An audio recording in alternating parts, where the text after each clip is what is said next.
صفحہ نمبر 383۔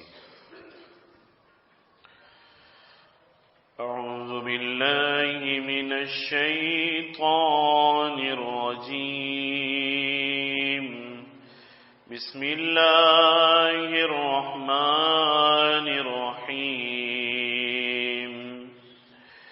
ان عبادی لیس لک علیہم سلطان وکفى بربک وکیلا۔ ربكم الذي يزجي لكم الفلك في البحر لتبتغوا من فضله إنه كان بكم رحيما۔ وإذا مسكم الضر في البحر ضل من تدعون إلا إياه فلما نجاكم إلى البر أعرضتم وكان الإنسان كفورا۔ وہ جو میرے بندے ہیں ان پر نہیں تیری حکومت، اور تیرا رب کافی ہے کام بنانے والا۔ تمہارا رب وہ ہے جو چلاتا ہے تمہارے واسطے کشتی دریا میں تاکہ تلاش کرو اس کا فضل، وہی ہے تم پر مہربان۔ اور جب آتی ہے تم پر آفت دریا میں بھول جاتے ہو جن کو پکارا کرتے تھے اللہ کے سوائے، پھر جب بچا لایا تم کو خشکی میں پھر جاتے ہو، اور ہے انسان بڑا ناشکر۔ ان آیات مبارکہ میں اللہ رب العزت نے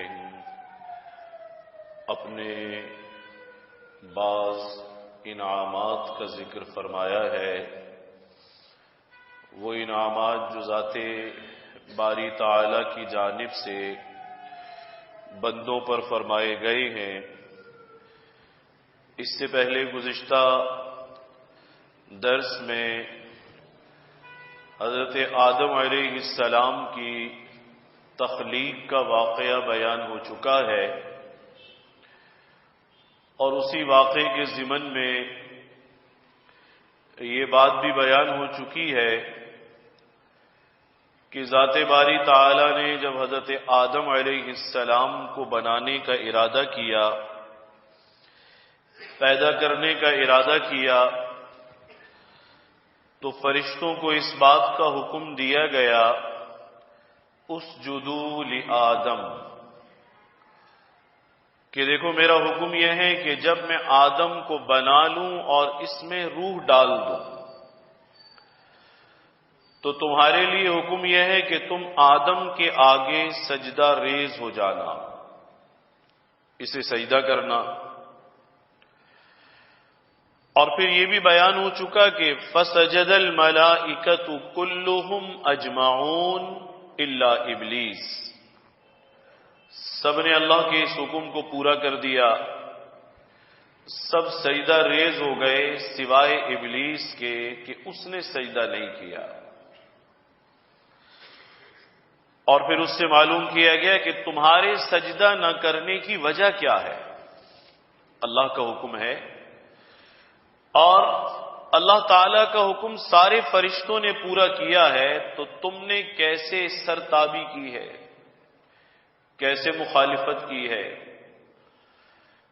اس نے دلیل یہ بیان کی، کہنے لگا اَأَسْجُدُ لِمَنْ خَلَقْتَ طِينًا، کہ یہ کیسی عجیب بات ہے، کیا میں مٹی سے بنے ہوئے انسان کو سجدہ کروں؟ اس نے تو انسان کا لفظ بھی استعمال نہیں کیا، کہنے لگا کیا میں مٹی سے بنی ہوئی چیز کو سجدہ کروں؟ اور تکبر کا اظہار کیا، اپنی بڑائی کا اظہار کیا، کہنے لگا انا خیر من خلقتنی من نار وخلقتہ من طین، میں اس انسان سے بہتر ہوں، آپ نے مجھے آگ سے پیدا کیا ہے اور اسے مٹی سے بنایا ہے۔ یہ اس کے دماغ میں ایک تکبر کا خیال بیٹھ گیا کہ میں زیادہ فضیلت والا ہوں، اس کی تو کوئی فضیلت ہی نہیں ہے، اس کی کیا حیثیت ہے انسان کی۔ چنانچہ اب یہ راندہ درگاہ کر دیا گیا اور اس سے کہا گیا اخرج منہا فإنک رجیم وإن علیک لعنتی الی یوم الدین، تو یہاں سے نکل جا۔ سارے اعزاز و اکرام چھن گئے، عزتیں چلی گئیں، راندہ درگاہ کر دیا گیا اور اس سے کہا گیا تو مردود ہے، دھتکارا ہوا ہے تو، اور تجھ پر قیامت کے دن تک میری لعنت ہے۔ ان علیک لعنتی الی یوم الدین۔ اب یہ بہت بڑی بات تھی، کہاں فرشتوں کے ساتھ رہتا تھا اور کہاں اب اس کی یہ حالت ہوئی کہ بے آبرو کر کے اور بے عزت کر کے دھتکار کر نکال دیا گیا۔ تو اس نے اللہ سے کہا لئن اخرتنی الی یوم القیامہ، اگر مجھے قیامت کے دن تک مہلت دے دی جائے۔ یہ کون سی مہلت ہے؟ یعنی مجھے پکڑا نہ جائے قیامت کے دن تک، زندگی بھی دے دی جائے، وقت بھی دے دیا جائے، اور میں جو کرنا چاہوں اس میں آزاد چھوڑ دیا جائے۔ انظرنی الی یوم یبعثون۔ اللہ تعالیٰ نے اسے مہلت دے دی، اور جب اسے مہلت مل گئی، میں نے کل کے درس میں عرض کیا تھا کہ یہ بڑا علم رکھنے والا تھا، عابد بھی تھا، عالم بھی تھا، عارف بھی تھا۔ اسے یہ معلوم تھا اور اسے اس بات کی پہچان اور شناخت تھی کہ اس وقت بے شک اللہ غضبناک ہیں، لیکن جب اللہ غصے میں ہو تب بھی اس کی رحمت اس کے غضب پر غالب رہتی ہے۔ ایک تو اسے یہ پتا تھا، بعض حضرات نے جو لکھا ہے یہ بات اسی کو پتا تھی، ایک تو بات یہ ہے، اور دوسری بات یہ بھی اسے معلوم تھی کہ اگر اس وقت مہلت مانگوں گا تو اللہ مہلت دے بھی دیں گے، اور یہ بھی جانتا تھا ان اللہ لا یخلف المیعاد، اللہ جب کسی چیز کا وعدہ فرما لیں تو خلاف ورزی بھی نہیں کرتے، توڑتے نہیں ہیں وعدے۔ تو اب اس نے مہلت لے لی اور اسے اللہ تعالیٰ نے مہلت دے دی۔ اس موقع پر بعض لوگ کچھ عجیب و غریب بے جوڑ قسم کی باتیں کرتے ہیں، جیسے اس واقعے میں بعض لوگ عجیب بات کرتے ہیں، حضرت آدم علیہ السلام جنت میں بھیج دیے گئے اور پھر انہوں نے وہ خاص درخت کا پھل کھا لیا، خاص درخت کا پھل کھا لیا۔ تو بعض لوگ بڑی بیہودہ اور فضول اور لچر قسم کی باتیں کرتے ہیں، کہتے ہیں او ہو حضرت آدم یہ پھل نہ کھاتے تو ہم دنیا میں ہی نہ آتے، اور آج ہم کہاں ہوتے؟ جنت میں ہوتے۔ یہ خیالی پلاؤ پکاتے ہیں لوگ۔ حضرت آدم پھل نہ کھاتے، نہ یہ خطا ہوتی، نہ پھل کھاتے، نہ جنت سے نکالے جاتے، اور ہم آج آرام سے کہاں ہوتے؟ جنت میں گھوم پھر رہے ہوتے، سیر سپاٹے کر رہے ہوتے جنت میں۔ انسانوں کی سوچ ہے، حالانکہ اللہ تعالی نے انہیں بناتے ہوئے پہلے ہی فرما دیا تھا انی جاعل فی الارض خلیفہ، زمین میں اپنا خلیفہ بنا رہا ہوں۔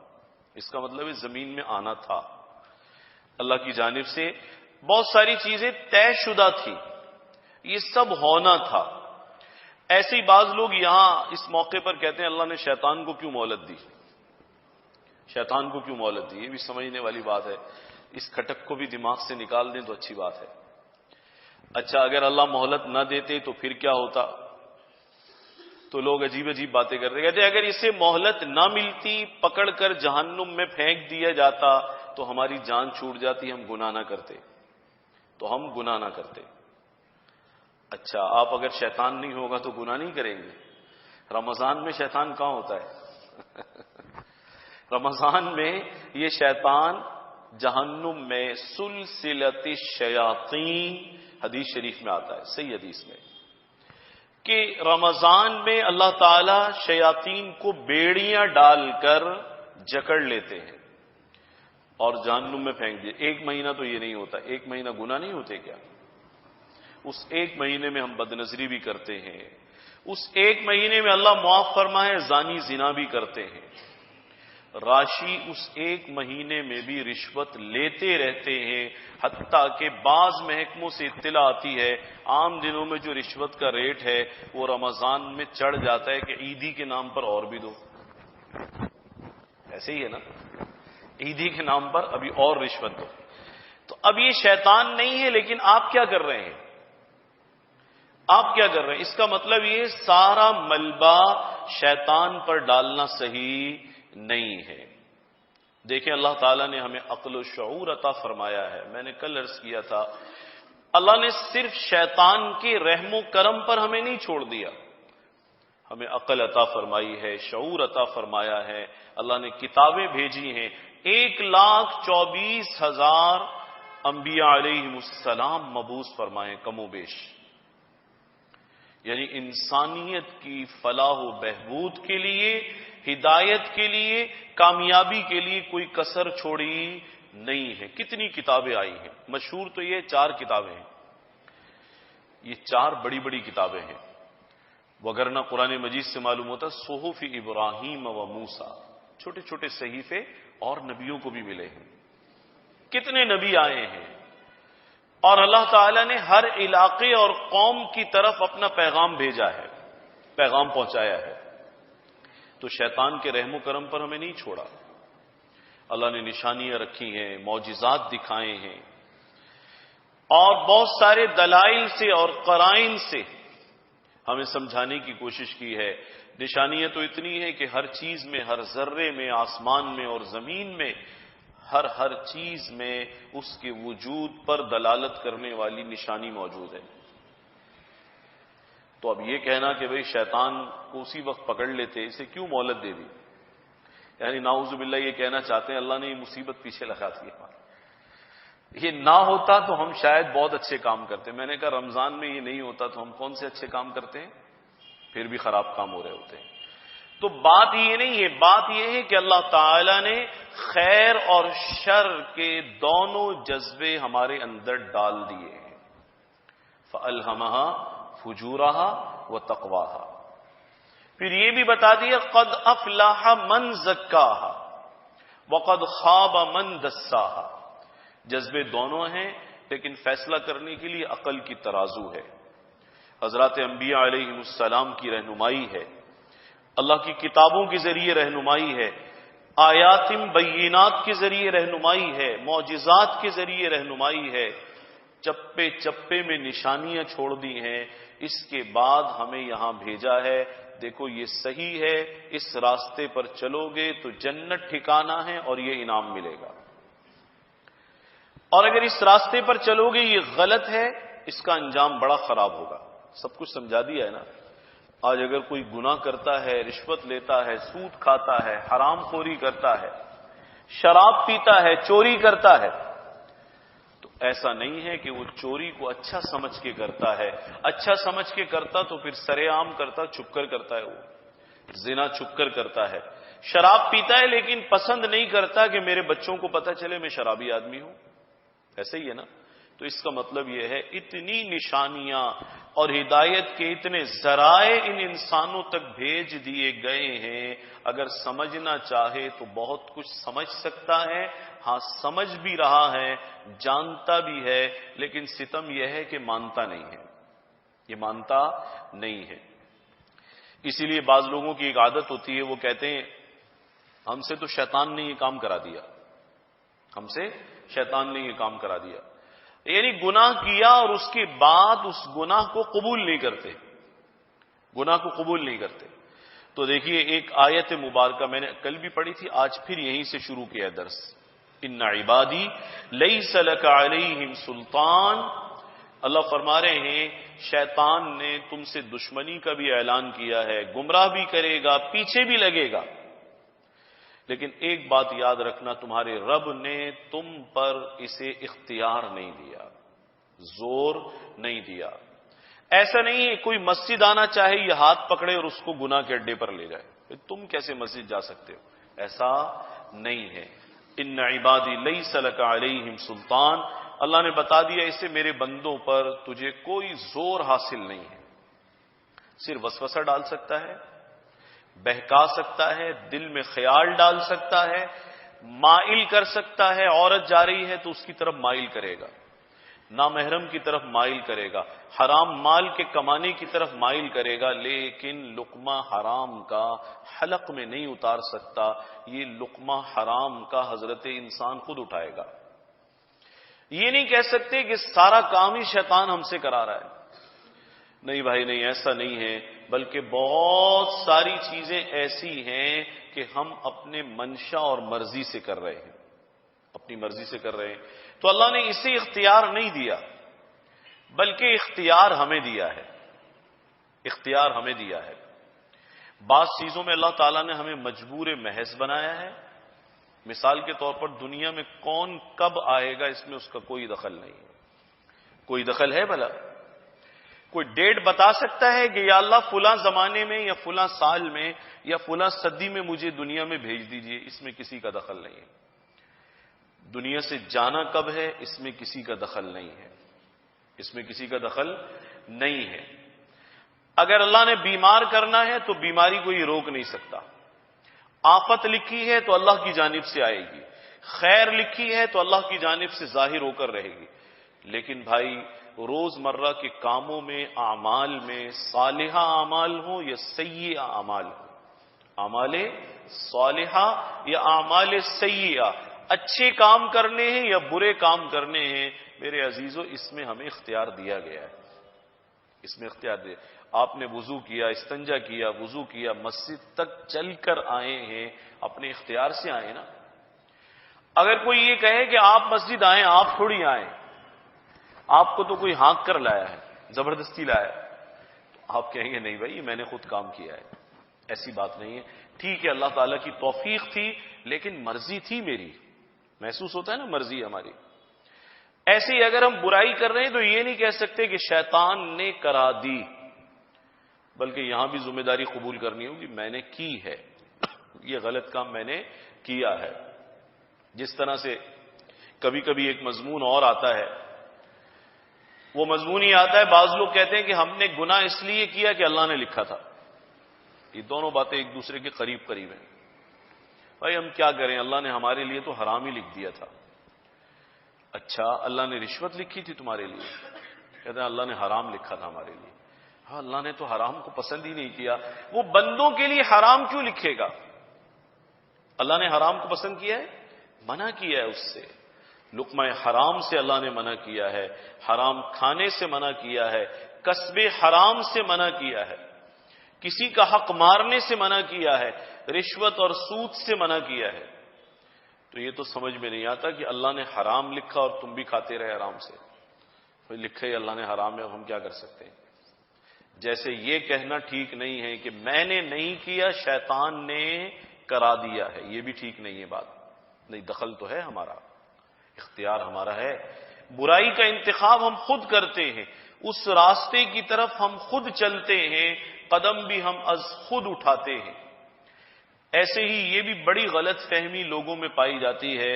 گناہ کیا، برا کام کیا، زمانہ ملازمت میں رشوت لی، لوگوں پر ظلم کیا، کہتے ہیں بھئی اللہ نے بس ہمارے واسطے تو یہی لکھا تھا.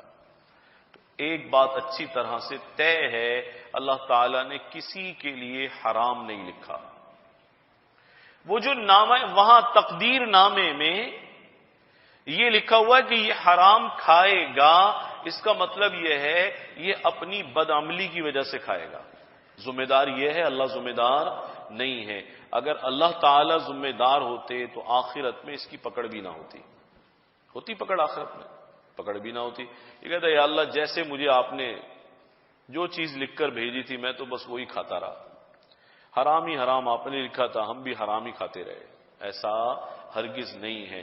اللہ تعالیٰ نے کچھ مجبور اور کچھ مختار ہمیں بنایا ہے. بہت ساری چیزوں میں اور اعمال میں ہمیں اختیار دیا ہے، ہمیں محسوس ہوتا ہے باقاعدہ ہمارا اختیار ہے. ایک شخص حضرت علی رضی اللہ تعالیٰ عنہ کے پاس آیا، کہنے لگا حضرت کیسے پتہ چلے گا ہم مجبور ہیں یا مختار ہیں؟ صرف اللہ نے ہم پر جبری کیا ہے یا ہمیں کچھ اختیار بھی دیا ہے؟ کیسے پتہ چلے گا؟ آپ نے فرمایا تم سامنے کھڑے ہو اور ایک ٹانگ اٹھا کر کھڑے ہو جاؤ. اس نے ایک ٹانگ اٹھا لی، لیکن مشکل سے کھڑا ہو گیا، میں دوسری بھی اٹھاؤ، اس نے کہا حضرت دوسری تو نہیں اٹھا سکتا، میں کھڑا نہیں رہوں گا، پھر گر جاؤں گا۔ پر میں بس اس مثال سے سمجھ لینا، اللہ تعالیٰ نے نہ مجبور محض بنایا ہے نہ مختار مطلق بنایا ہے، یعنی ایسا نہیں ہے کہ بالکل ہر بات کا اختیار تمہیں دے دیا ہے۔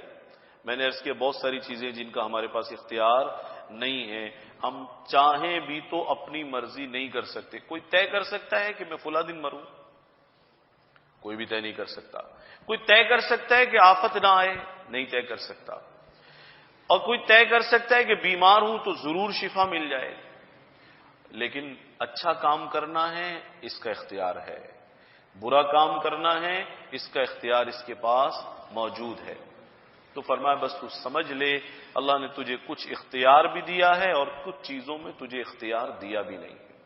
یہ اللہ تعالیٰ کا بندوں کے ساتھ معاملہ ہے۔ تو یاد رکھیں اللہ نے حرام کسی کے لیے بھی نہیں لکھا۔ اب یہ حرام اس کے گھر تک کیسے پہنچتا ہے؟ اللہ کے دی ہوئی روزی کو حاصل کرنے کا راستہ غلط منتخب کرتا ہے، راستہ غلط منتخب کرتا ہے۔ اگر یہ صحیح راستے پر چلتا تو حلال ہی پہنچتی، صحیح راستے پر جاتا نہیں ہے، یہ محنت کرتا نہیں ہے، یہ کہتا بھائی چوری سے کما لیں۔ تو آپ اس کی مثال یوں سمجھ لیجئے، ہمارے بعض بزرگوں نے لکھا بہترین بریانی پکی ہوئی ہو۔ اب بریانی پاک ہے، صاف ہے، حلال ہے، شرعاً کھانا جائز ہے، لیکن ایک آدمی اس بریانی کو گندگی میں گرا دے، اب کیا کہیں گے؟ بھائی بریانی تو پاک تھی لہذا اس کو کھانا چاہیے۔ اس کو کہیں گے نہیں، تم نے اس کو خراب کر دیا ہے، تم نے اس کو کیا کر دیا ہے؟ خراب کر۔ اللہ کی طرف سے اترنا حلال تھا، لیکن یہ انسان جس راستے سے اس کو گھر لا رہا ہے اس راستے میں کہیں گندگی میں گر رہا ہے، وہاں سے خرابی آ رہی ہے۔ تو ذمہ داری اس کی بھی ہے۔ یہ کہنا ٹھیک نہیں ہے کہ جو اللہ نے لکھا میں نے وہ کر لیا، بس اللہ نے میرے لیے گناہ لکھے تھے میں نے گناہ کیا۔ اچھا اللہ نے زنا لکھا تھا تمہارے لیے؟ اللہ تو زنا کو پسند ہی نہیں فرماتے۔ قرآن مجید میں فرمایا گیا لا تقربوا الزنا، دیکھو یہ زنا کرنا تو دور کی بات ہے، اس کے قریب بھی مت جانا۔ کتنی سخت ہدایت آئی ہے۔ تو کوئی یہ کہے چونکہ اللہ نے لکھا تھا ہم تو زنا ہی کرتے رہے ساری زندگی۔ اللہ نے کسی کے لیے بدکاری نہیں لکھی، اللہ نے حرام کاری نہیں لکھی، حرام خوری نہیں لکھی، رشوت کسی کے لیے اللہ نے پسند نہیں فرمائی۔ یہ انسان کام کرتا ہے اپنے اختیار سے کرتا ہے۔ تو یہ کہنا بھی ٹھیک نہیں ہے تقدیر سے ہم مجبور تھے اس لیے ہم برائی کرتے رہے، برائی کرتے رہے، یہ کہنا بھی غلط ہے۔ اور یہ کہنا بھی غلط ہے کہ شیطان نے ہم سے یہ کام کرا دیے، شیطان نے ہم سے یہ کام کرا دیے، یعنی ذمہ داری نہ ادھر قبول کرتا ہے نہ ادھر کرتا ہے۔ اچھا ایک جگہ ہے جہاں قبول کرتا ہے انسان، ایک جگہ ہے جہاں قبول کرتا ہے، وہ کون سی جگہ ہے؟ اگر کوئی اچھا کام کر لے تو ساری زندگی بتاتا ہے یہ ہم نے کیا تھا۔ اگر اچھا کام کر لے، کسی غریب کی مدد کر دی تو سب کو بتائے گا اس کی مدد ہم نے کی تھی۔ اچھا، یا کسی کو کوئی سہارا دے دے، کاروبار کرا دے، کسی کا علاج کرا دے، کوئی اور کار خیر کر دے، کسی مسجد کی تعمیر کرا دی، مدرسے کی تعمیر کرا دی، تو بتائے گا یہ مسجد ہم نے بنوائی تھی۔ تو یہاں کیوں نہیں کہتے اللہ نے بنوا دی تھی؟ اللہ نے لکھا تھا اس لیے مسجد آٹومیٹک بن گئی، ہمارا کوئی دخل اس میں نہیں۔ نہیں، یہاں تو کہے گا کہ یہ ہم نے کیا ہے، یہاں ذمہ داری قبول کرتا ہے، یہاں نہ تقدیر یاد آتی ہے نہ یہ خیال آتا ہے کہ مرضی تو اللہ کی چل رہی ہے۔ تو قرآن مجید میں اللہ تعالیٰ نے بہت خوبصورت ہدایت فرمائی ہے، ما اصابک من حسنۃ فمن اللہ، جو اچھائی اور بھلائی تم کو پہنچ رہی ہے، اچھا کام کر رہے ہو، اللہ کی طرف سے ہے۔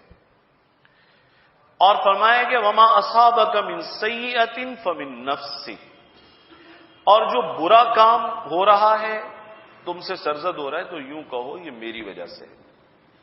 تو پتہ یہ چلا خاص طور پر برائی کی نسبت تو کرنی ہی اپنی جانب چاہیے، اور ہم برائی کے باب میں کبھی اس نسبت کو قبول ہی نہیں کرتے۔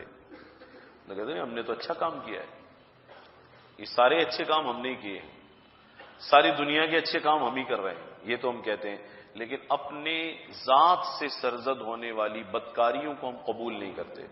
اٹھا کر کس پر ڈالتے ہیں؟ شیطان پر، کہ یہی ایک فارغ گھوم رہا ہے دنیا میں اس کے گلے ڈالو. تو اللہ تعالیٰ نے اس کا جواب دے دیا. اور دونوں باتوں کو ذہن میں رکھیں کہ گناہ صرف شیطان نہیں کراتا، یہ تو صرف رہنمائی کرتا ہے بس. حضرت تھانوی رحمۃ اللہ نے ایک واقعہ لکھا ہے کہ شیطان صرف اتنا سا کام کرتا ہے کہ اس نے اپنے چیلے کے ذریعے سے ایک جگہ بھیجا. ایک بستی میں لوگوں میں محبت بہت تھی، بہت تعلق تھا، محبت تھی. اچھا، جہاں رشتوں میں تعلق اور محبت ہو تو شیطان پسند کرتا ہے کہ اس میں دراڑ ڈالی جائے، اختلاف ڈالا جائے. جیسے میاں بیوی کے درمیان محبت ہے، اچھا گھر چل رہا ہے، تو کیا پسند کرتا ہے؟ آپ نے سن رکھا ہے کہ جلدی طلاق ہو جائے ان کے درمیان. تو وہ آیا چیلا اور اس نے دیوار پر تھوڑا سا شیرہ لگا دیا. شیرہ لگا دیا. اس شیرے پر مکھیاں آنے لگی. ایک شخص آیا اور بلی اس کے ساتھ تھی یا کتا اس کے ساتھ تھا.